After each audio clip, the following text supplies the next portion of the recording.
¿Qué tal? Buenas tardes a todos. Estamos en el podcast 50 años, 50 historias. Como siempre les estamos platicando las historias de 50 laguneros que cambiaron o están cambiando la historia o la región desde una perspectiva positiva. Empresarios con mucho empuje, con mucho coraje. El día de hoy es nuestra primera entrevista donde no nos puede acompañar el entrevistado, pero nos acompañan sus dos hijas, Josie y Marisela. Y pues muy contentos de que estén aquí porque vamos a hablar de un personaje que para muchos es definido como la representación de la participación social en la comarca lagunera, don Ramón Iriarte Maysterrena. Bueno, empezamos con 50 años, 50 historias de este capítulo de don Ramón Iriarte Maysterrena, y como en todos los capítulos empezamos que nos platiquen un poquito la historia de vida de quién era don Ramón Iriarte Maysterrena, y empezamos pues con Josie para que nos platique un poquito quién era don Ramón. Perfecto, pues muchísimas gracias primero por la invitación a Coparmex. Y bueno, pues don Ramón era mi papá. Empezamos por ahí. Y como papá era un hombre totalmente generoso, amable, nunca tuve miedo de mi papá. Fue una persona que se le podía acercar, podías hablar con él, podías contarle cualquier cosa. Era un hombre de mucha disciplina, era un hombre estricto, que te decía las cosas de frente, era un amigo de sus amigos, y sus amigos se hicieron nuestros amigos, entonces era un hombre de mucha capacidad social, y siempre estuvo rodeado de mucha familia y de mucha comunidad, siempre estuvo con sus hermanos, siempre la llevó bien con la gente que lo rodeaba. Y ahora hablando un poco de él como empresario, pues era un empresario nato, se fue haciendo con la vida, decía que la escuela para él fue la vida. Y, ¿El qué estudió? Bueno, eso es importante, Marisela les puede contar de eso. Mi papá estudió, primero su escuela primaria fue en el ejido Venecia, en el rancho que ellos tenían, entonces él participó los primeros años de primaria con sus compañeros, eran los hijos de los trabajadores del rancho, iba a la par con ellos.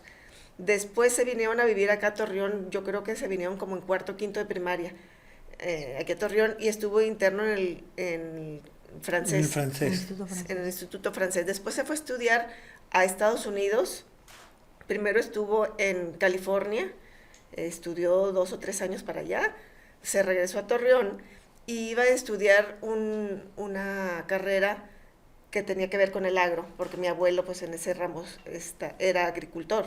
Todavía no existía la ganadería aquí en Torreón.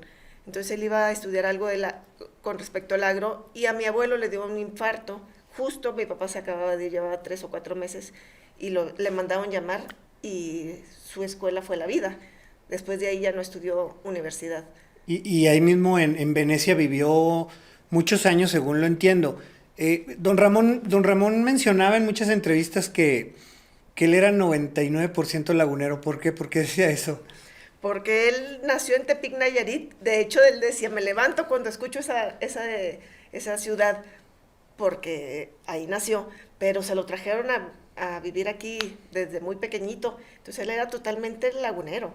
Él tenía el Torreón, Gómez Lerdo como que dentro de la sangre. Sí, y luego de ahí estuvo ya con la Escuela de la Vida.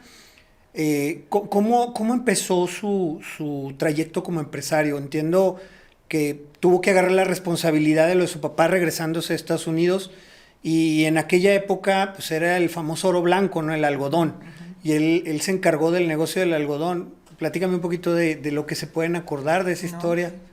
Sí, ¿si gusta yo te platico? Sí, claro. Okay. Sí, se quedó al frente del negocio de mi abuelo. Mi abuelo pues le delegó y le tuvo la confianza de que él llevara la agricultura. El algodón en esa época era importantísimo. Entonces tenían pues mucho comercio, mejorar las técnicas de riego, mejorar las plantas, y fue un auge pues a nivel nacional la comarca lagunera. Después mi papá, tengo entendido que decidió, él era como empresario nato y vio que la ganadería podía ser buena opción para la comarca lagunera. Mi abuelo no estaba de acuerdo, y él dijo, yo voy a tomar mis riesgos y ahora sí me voy a independizar, y empezó a formar su primer establo. se fueron a Canadá, compraron las primeras vacas y casi ahí empezó la ganadería en la familia. Otros ganaderos ya habían tenido pequeños establos, pero eran pequeños, todavía no existía Pues los establotes de ahorita. nada, ni Lala. Entonces, O sea, podríamos decir que su papá fue antes del Lala, de lo que fuera el Lala. los ranchos, hubo unos fundadores mayores que él, pero el negocio en sí no existía, así la ganadería tan fuerte como... Entonces, su primer negocio fue su rancho ganadero. Y fíjate, ahorita que me platicas es un hombre de retos, porque desde el reto de tan chiquito regresarse a Estados Unidos y hacerse cargo del negocio, y luego el reto de lo que dices, oye, cambiar del tema del oro blanco, que era el algodón, al otro oro blanco, que era la leche, en parte también fue por el auge de las prendas sintéticas que hubo en los 70, no sé si se acuerdan de Saturday Night Fever y toda esta onda de que ya se dejó de usar mucho el algodón como tal. Era y empezó a cambiar una tendencia. ¿Qué otros retos agarró tu papá a lo largo de su vida, Yossi? O sea, que tú creas, mira, este reto fue muy interesante, que lo agarró como empresario. Yo creo que los retos más grandes que él se enfrentaba eran en las relaciones públicas, porque tenía un don de mediador y podía juntar gente muy diferente y ponerlas en una causa que era similar, y ese es un don que él tenía. Cuando cuenta Marisela que arranca pues la cooperativa y empiezan el negocio de la leche, pues son gente que no cree y sí cree, y todos tienen que ir pensando al mismo lado, y esos eran retos grandísimos en hacer que la gente pues creyera, escuchara, respetara las propuestas de una cooperativa, que ahora se oyen mucho, pero en aquel entonces no era común. Sí, cada empresario tenía su forma de administrar un negocio, como que ¿por qué me voy a juntar con otros para administrarlo entre todos, ¿no? Totalmente. Y entonces, pues yo creo que esos eran grandes retos, me puedo imaginar en aquel entonces poder ser el mediador de diferentes personajes, y yo creo que es una de ellas. Una de ellas.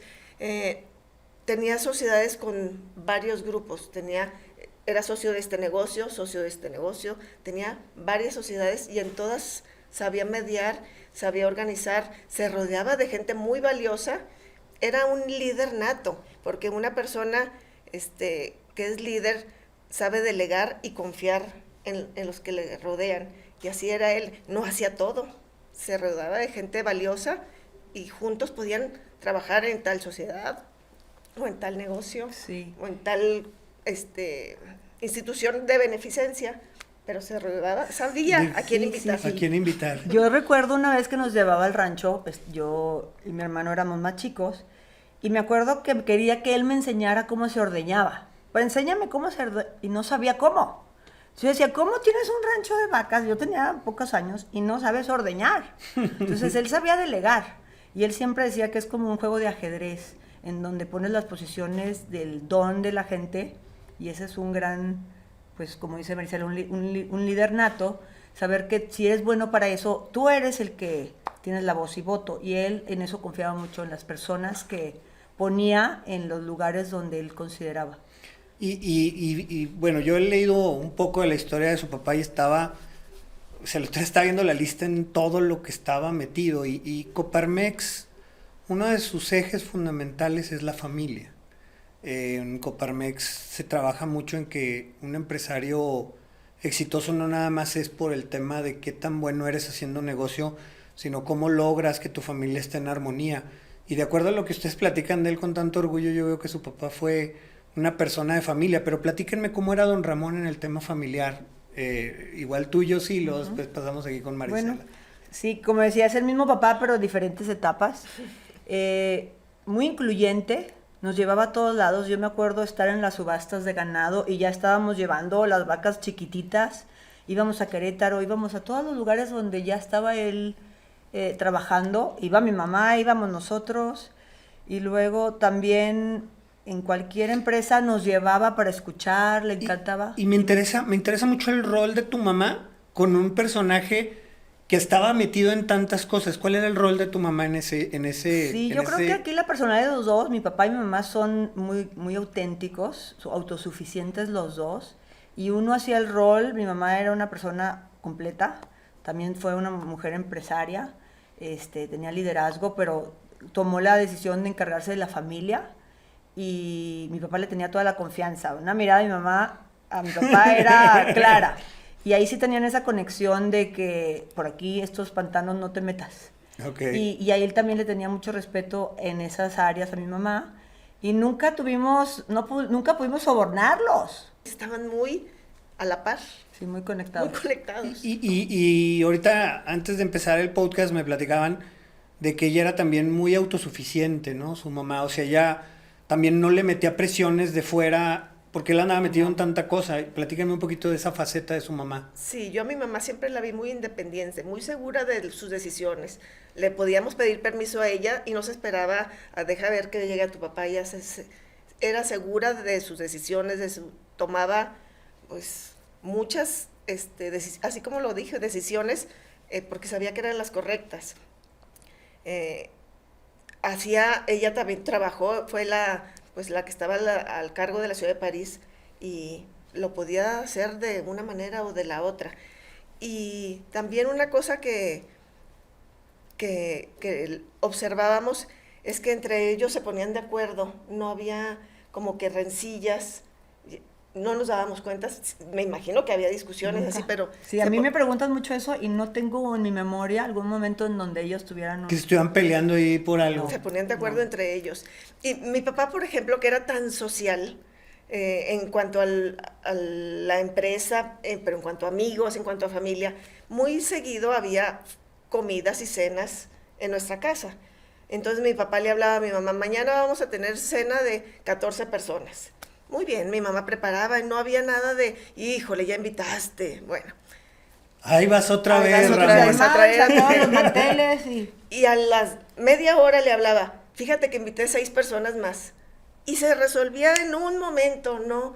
Y mañana va a haber una cena de 30 personas. Y ya sabíamos que a la media hora iba a hablar, fíjate que invité a 4 amigos más que van a venir. Todo se resolvía y se nos hacía normal. Y ahorita lo veo, digo, Cuando lo vives normal. dices... Sí. Y que le dices, oye, no, Así se avísame, veía, avísame llegaban con tiempo. amigos, llegaban empresarios, llegaba la familia, o sea, eran unos eventos que a nosotros se nos hacía normal, pero mi mamá resolvía y mi papá sabía que podía contar con ella. Excelente. Y esta parte de un papá que anduviera en tanta cosa, ¿cómo lo vivieron ustedes? O sea, el tema de todo, ahorita tú me dices, pues lo acompañaba al establo de niño, ¿qué tan involucrado era con sus hijos? Mira, decían que mi papá era ganadero porque ganaba para allá y ganaba para acá, pero es que nos incluía. Entonces a veces tenía, claro, sus juntas y sus cosas, pero todas teníamos actividades. Entonces Marisela estaba en la clase de piano, en su academia, aprendiendo inglés, yo estaba en el deporte. Entonces nadie extrañaba a nadie porque había hora de desayuno, de comida y de cena. Entonces era muy estructurado la hora en que nos veíamos en familia. ¿Pero era papá ausente o papá presente? Era papá, a mí siempre se me hizo presente, aunque tal vez si te cuento las horas que estuvo en la casa, pues podrías llamarle ausente, pero es que cuando estaba presente, estaba disponible. Entonces ok. yo ahí es donde veo que no es la cantidad, sino es la calidad con lo que estamos con las personas. Y mi papá sí, tenía ese don, que si estaba, estaba. Si te estaba escuchando, y no se le olvidaba lo que le estabas diciendo, una memoria muy... Sino como ese tema ahorita del celular, de que Sí. muchas veces tú no te has entretenido y con los niños y Dejen el celular. ahora que estábamos en la mesa en las comidas en casa de mis papás, y volteaba, dejen su aparatito que aquí no están. De la memoria que tenía es porque siempre estuvo presente y siempre tenía la capacidad de escuchar. Era una persona que hacía una pregunta, parecía que fuera muy inocente, pero la pregunta traía detrás unos hilos y donde fuera, iba a una plaza y se acercaba un señor y ¿usted qué opina de...? Y yo escuchaba y luego iba con el de allá y hacía la misma pregunta, pero le contestaba. Entonces empezaba a entender las perspectivas de todo el mundo y ya sabía cuál era la problemática con 2 conversaciones. Sí tenía una capacidad de escuchar. Y en cuestión de estar presente, yo siempre siento que tuve un papá súper presente, muy disponible para el diálogo y para los problemas. ¿Cómo lo ves tú? Sí, él empezaba su jornada, se iba al rancho desde muy tempranito, cuando estaban en los ranchos, cuando ya le tocó estar en las presidencias, pues diferente, pero tenía juntas todo el día, pero cuando regresaba, los domingos, por ejemplo, cuando estábamos pequeñas, nos íbamos todos los domingos al rancho atrás en la camioneta, y era como que parte, pero todos los domingos. ¿Y cuál es su recuerdo así más padre con su papá? Si quieres empiezo con Marisela y luego yo con Jos. Uy, no, pues tengo muchísimos, ¿qué te diré? Esos de los ranchos, de todos De los que iban domingos, atrás de la camioneta todos. sí, y nos invitaba a que nos subiéramos a las pacas de los establos, nos aventábamos de la semilla del algodón, le íbamos a dar de comer a las becerras, pero todo eso acompañándonos. Tenía una vaca que era campeona de productora de leche y le llamaban la llavona, como la llave que salcaba toda la... Y esa vaca ganó todos los premios y nos dejaba pintarle las uñas y nos dejaba montarla cuando las vacas no son... Para montarse. Que no pero son mascotas, ¿verdad? fue una vaca que fue Muy dócil, querida, ¿no? Muy querida y aparte que le daba premios. Entonces yo me acuerdo mucho cómo presumía a la llavona y cómo la atendía y... Yo creo que sí, esas idas a los ranchos y después pasar a los trolebuses, que era un helado de limón que nos llevaba. Y nos hacía como que no nos iba a llevar, porque eso sí, mi papá era duro con el dinero. No fue muy, o sea, era papá. Desprendido. No, era papá, no traigo. O sea, nunca fuimos personas que tuviéramos dinero en el bolsillo. No. Por ejemplo, yo siempre tuve que hacer intercambios. Me cortas el pelo y salgo en la revista y doy clases de aeróbics. Y porque era, ¿cómo para esto? ¿Cómo para el otro? No, ¿verdad que no? No, nunca. No, era más... Y Cero. fíjate, cómo lo que me están platicando está contrastando con muchos de los temas que ahorita viven los papás. Sobre el tema de, primero, no están presentes muchos de ellos. No quiero decir que todos, pero muchos de ellos están en el celular y están con los hijos. Y el otro de que les dan todo lo que piden los niños y lo que quiere el niño, etcétera. Y hay veces que pues a lo mejor estos límites ayudan a formar las personas. Seguramente. Y yo creo que también en el ramo empresarial tiene aprendizajes que darnos, pero también en el tema familiar para muchas personas que nos están oyendo. En este podcast yo traigo una encomienda, o sea, traigo, bueno, varias, pero una de las más importantes es el tema de la participación ciudadana. En la encuesta nacional de participación ciudadana, solo el 15% de la gente participa en algo. Y cuando le dices en qué, de ese 15, el 50 participa en algo político, llámale líder de colonia, etcétera. Entonces te queda un 7% de gente que participa en lo que sea. Llámale sociedad de colonos, sociedad de padres de familia, sociedad de alumnos, Y yo creo que si uno ve la historia de su papá, ve que él estuvo en un montón de patronatos, un montón de asociaciones. Me tocó escuchar una entrevista de él donde decía que mucho del trabajo que da la vida es el dar, ¿no? O sea, el entregar. Y yo creo que me gustaría que me platicaran de ese don Ramón que participaba en cosas, en qué participó, qué hizo, para la gente que no lo conoce, que le pudieran decir en todos los patronatos y cosas en las que anduvo, de los que se acuerdan, porque yo leí en un libro y venían un montón, entonces ni yo me acuerdo, pero ¿cuáles se acuerdan que hizo o gracias a él están ahorita en la región? Mi papá creció y vivió en Venecia desde su niñez y luego regresó y él seguía trabajando en Venecia. Vivió bastante tiempo ahí en el Ejido. Entonces, él quería compartir con esa comunidad, pues les construyó el costurero, un salón de usos múltiples, unas canchas, la iglesia. Es que él llevaba Venecia en su sangre. Entonces, para él era muy importante. También fue presidente de la Cruz Roja varios años, en una época que fue difícil para la Cruz Roja, de encontrarle en números rojos, pues la subió a números negros como una empresa exitosa. Y eso que es un trabajo pues fuerte, el de la Cruz Roja, el de día a día. Mi papá participaba en patronatos de los museos, Museo del Arocena, Museo del Algodón, Museo de la Revolución, estaba en la Camerata de Coahuila. Sí, fue de los fundadores de la Camerata, de acuerdo. De la Camerata de Coahuila. Una vez una persona que está en la cultura me comentó que era una época difícil para la Camerata y que estuvo a punto de perder la sede aquí en la Laguna y que mi papá pues le interesaba que eso permaneciera aquí y que una llamada, una presencia en una junta hizo que se resolviera ahí. Órale. Con la pura presencia y con el puro comentario hizo que fuera importante que no se fuera a la Camerata de Torreón. Y hay otra historia también de que participó como presidente del Consejo Nacional Agropecuario. Ahí te tocó un poquito más a ti, yo sí, vivir esa esa época de tu papá, platícame un poquito de esa parte de tu papá como presidente Sí. del Consejo Nacional Agropecuario. En esa etapa de mi papá, le iban muy bien en los negocios, pero lastimosamente falleció nuestro hermano Ramón, que era el menor. Fue un golpe grandísimo para él. Entonces, dentro de su manera de recuperarse o de cambiar de aires, fue tomar la invitación que le había hecho el Consejo Nacional Agropecuario, que votan, también no es algo que se invita, sino hay un voto para ver quién va a ser el siguiente presidente. Y a él lo habían convocado en otras ocasiones, pero no había querido, y en esta ocasión dijo que sí iba a tomar la posición. Se va a México y yo en ese momento ya vivía y me tocó porque yo tenía una empresa que se llamaba agroenlinea.com en el sector agropecuario y me tocó ver las relaciones y las conexiones y la capacidad de respeto que le tenían todos los que formaban parte del consejo y que era un consejo de toda la República.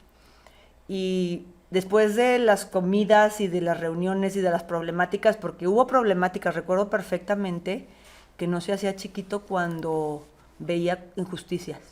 Algo que me han dicho mucho de sus colegas de trabajo era que mi papá hablaba muy directo y muy claro, y que si no le gustaba la respuesta, seguía insistiendo hasta que se dieran cuenta qué estaba pasando. O sea, no es como, dejamos esto como mi papá era muy confrontativo en la parte empresarial. Y eso es algo que no se veía mucho en la casa. Pero después me dijeron que como empresario sí era una persona muy seria cuando veía que no daban el ancho. Y también me comentaste que te topabas gente de otras partes de la República. Sí. Platícame esa historia. Pues íbamos caminando por las colonias en México y a 2 pasos se acercaba una persona de Veracruz y le agradecía por el apoyo, y luego después a gente de Campeche, gente de Mérida. He tenido la oportunidad de viajar en la República y al decir que soy de Torreón, me refieren con Ramón Iriarte y siempre alguien tiene un comentario de que nos apoyó en la pesca, en nuestro sector.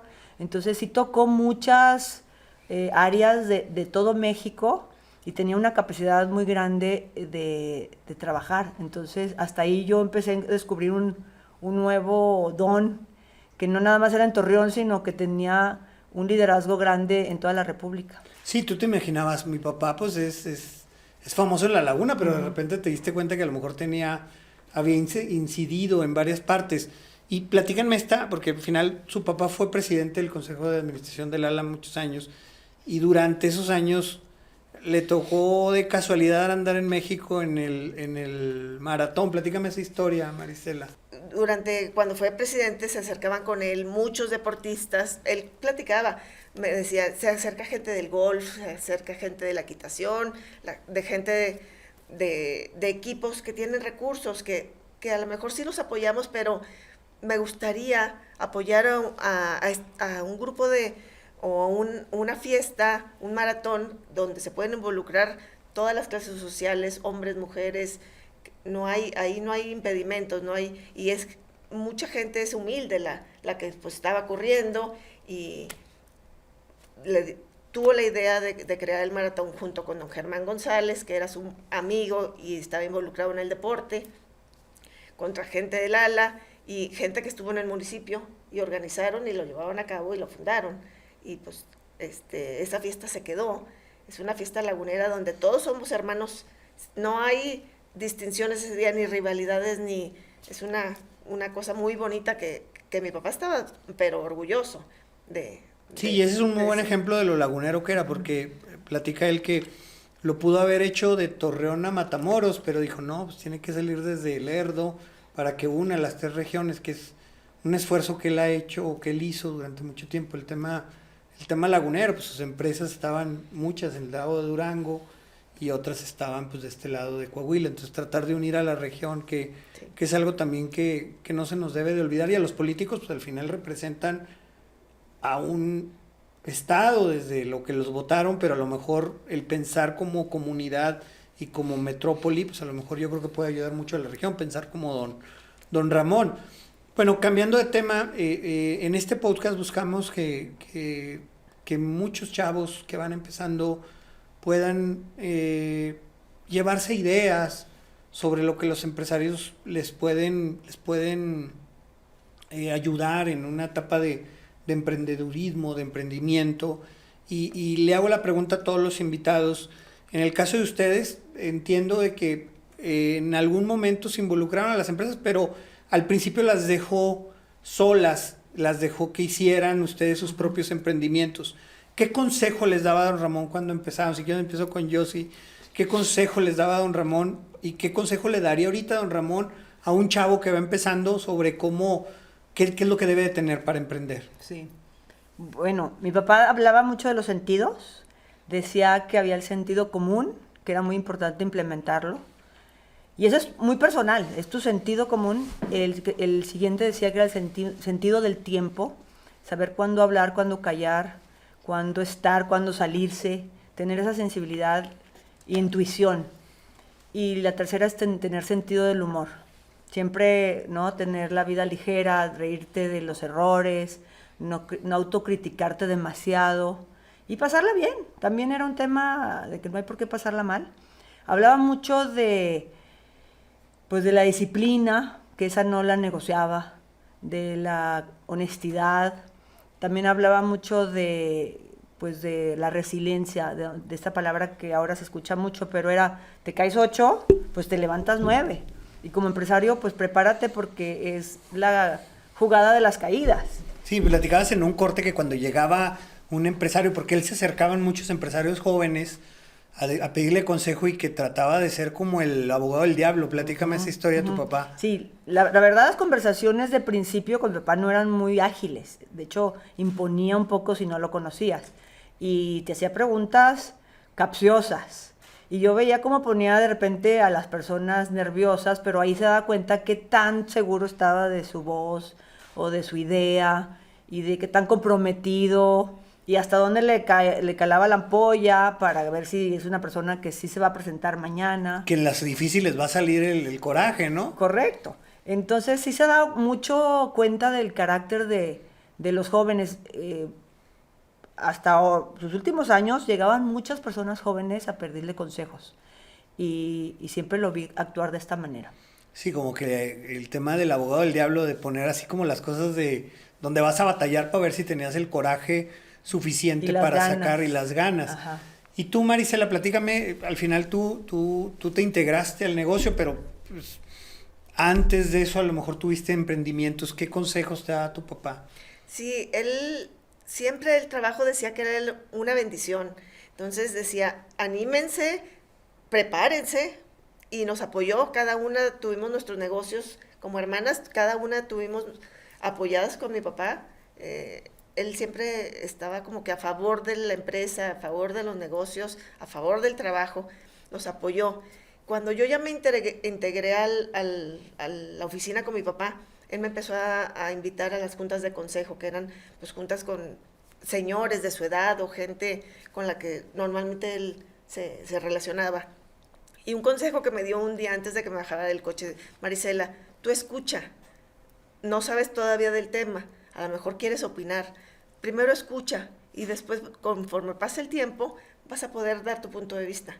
Entonces, sí me dio un antecedente de que uno no se la sabe de todas, como joven a lo mejor siente uno, estos señores grandes a lo mejor ya están... Vengo a enseñarles sí, yo. Y no, la enseñanza fue al revés.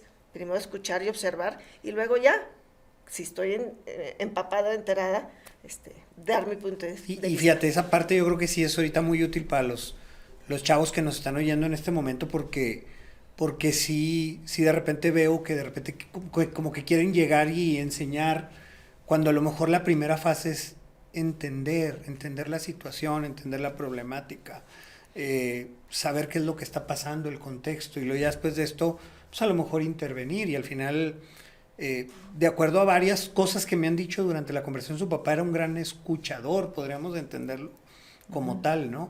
En la parte de los negocios. ¿Qué otra cosa les hubiera dicho a alguien que nos está escuchando su papá si estuviera sentado aquí?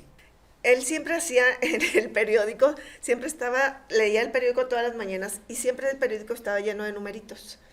Entonces le decía, papá, ¿y esto qué? es un negocio que traigo aquí. Todos los días traía la pluma y hacía numeritos en el periódico. Se imaginaba, yo creo que a lo mejor veía un anuncio y hacía el rendimiento. Decía, por favor no tengan todos los huevos en la misma canasta. Siempre hay que tener un poquito aquí, otro poquito acá, tantito más acá, porque le tocaron épocas de devaluaciones y de crisis donde había que sacar el carácter y otra vez salir adelante. Entonces, aunque te guste mucho esta empresa, no pongas todo en esta empresa. Deja tantito guardadito aquí, que a lo mejor es lo que te va a sacar en un apuro. Sí, y yo creo que ahorita con lo de la pandemia, había gente que tenía todos los huevos en un negocio que la pandemia se lo llevó, y es un muy buen consejo para entender que los tiempos cambian. Por ejemplo, ahorita si tú me platicabas en el corte un tema de las devaluaciones y el tema de las vacas locas y el tema de problemáticas que todos los empresarios pues tenemos, y en este caso tu papá las vivió. ¿Qué me puedes decir de esa parte de tu papá como orientado a un joven que nos está escuchando? Sí, yo creo que lo que dice Marisela en cuestión de diversificarte y no meter todos los huevos en una canasta, pero a la vez confrontar la problemática, porque si compraban una maquinaria que venía de Alemania o de Estados Unidos y en ese momento hubo una devaluación y no se habían asegurado, ya hay unas técnicas donde te puedes proteger y te cuesta un poquito más, pero ya no corres estos riesgos que en aquel entonces también no tenían la cultura de protegerse. Y si era ya no es que no tenga dinero, es que ya tenemos deuda. Y era empezar de cero y con deuda. Sí, porque la misma devaluación compraban los camiones en dólares y de repente se iba para arriba y con crédito, ¿no? Sí, entonces sí, de verdad esto es de carácter, porque la gente cree que los caminos de los empresarios es porque o lo heredas o porque estás guapo o porque naciste con estrella. No, yo creo que el empresario tiene una capacidad de resiliencia de no identificarse con las pérdidas ni con las ganancias, sino con los retos. Mi papá todos los días hacía formulitas de éxito para ver en qué commodity tenía números negros. Y entonces siempre estaba, si no es aquí, es acá. Y si se acaba esto, porque siempre dice, siempre puede pasar todo, entonces seguimos con lo otro. Y ahí es lo que vuelvo a repetir, que si te caes 8, te levantes 9. Igual tu negocio se cayó en la 8ª vez y estás cansado, ¿qué crees? La 9ª, ya traes ese aprendizaje que aprendiste desde el 1 al 8 y el 9º era el que viene. Entonces él hasta sus últimos tiempos nunca dejó de reinventarse. Siempre pensaba en temas nuevos. Sí. El tema de las devaluaciones, ustedes las tocó vivir las chicas. ¿Cómo era la vida en la casa en una devaluación? ¿La sentían ustedes o trataba de llegar con buena actitud? ¿O qué pasaba en esas épocas, Marisela? En la casa no se sentía, no había el drama, pero sí se tocaba el tema. Oíamos,